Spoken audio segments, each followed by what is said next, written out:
সংবিধানের ওই জায়গাগুলো আমরা চাই না যেই জায়গা গত ৫৪ বছরে ফেসিবাদের জন্ম দিয়েছে দফায় দফায়। ওই জায়গাগুলোর সংস্কার চাই আমরা। মাননীয় স্পিকার, এখানে আগে বলেছিলেন একজন সংসদ সদস্য যে আমরা সংবিধান ছুঁড়ে ফেলার কথা বলেছি। এই মহান সংসদকে সাক্ষী রেখে বলছি, আমাদের কেউ কখনো এই কথা বলে নাই। আমরা এই সংবিধানের পরিবর্তন চেয়েছি যাতে একটি ন্যায়ভিত্তিক ইনসাফ ভিত্তিক সমাজ কায়েম হয়, ফ্যাসিবাদ মুক্ত একটা দেশ আমরা পাই, সমাজ পাই, শাসন পাই। সেই জন্য আমরা কথা বলেছি।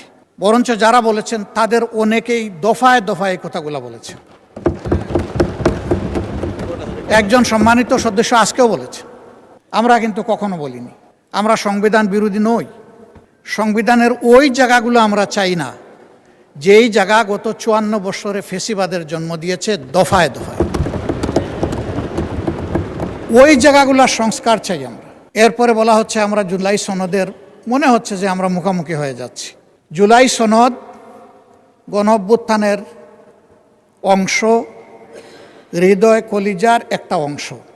আমরা এটার বিরুদ্ধে যাব কেন? আমাদের বক্তব্য, আখতার হোসেন চমৎকারভাবে বলেছেন, আমাদের বক্তব্য হচ্ছে যে আমরা অর্ডার মানি, আমরা অভ্যুত্থানের বাস্তবতা মানি, আমরা গণভোট মানি, আমরা গণভোটের মাধ্যমে যে সংস্কার পরিষদ হওয়ার কথা তা মানি, আমরা প্রয়োজন ক্ষেত্রে সংবিধানের সংশোধন মানি, আমরা জুলাই সনদ সুন্দরভাবে বাস্তবায়নের বিষয়টা মানি। এই কোনো জায়গায় অমান্যের কোনো জায়গা আমাদের পক্ষ থেকে নেই। এখন যদি আমরা সবাই সব কিছু মানি, তাহলে যে মানার ভিত্তিতে আমরা ১২ ফেব্রুয়ারির দুটো নির্বাচন করলাম, এর আগে তো আমরা কেউ বলি নাই যে আমরা সংসদ নির্বাচন মানি না অথবা আমরা গণভোট মানি না। এখানে যারা আজকে আমরা আছি এই সংসদের ভিতরে, মহান সংসদে, তারা সকলেই গণভোট এবং গণভোটের হার পক্ষে কথা বলেছি। এখন আজকে আমি পয়েন্ট অফ অর্ডারে দাঁড়িয়ে জানতে চেয়েছিলাম যে সমস্ত অধ্যাদেশ এখানে আমাদের বৈধতা দেওয়ার জন্য, আইনগত রূপ দেওয়ার জন্য এসেছে, এ আলোচনা সেইটা কিনা। প্রথমে মাননীয় আইনমন্ত্রী বলেছিলেন না এটা সেইটা না, পরে বলেছেন না এটা এইটাই। এরপরে আমরা আসলে সামনে পর্যাপ্ত কোনো কাগজ পাইলাম না, আমরা কোনো মত দিতে পারলাম না।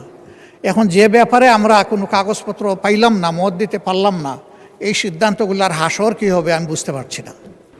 আমরা তো পার্টিসিপেটই করতে পারলাম না।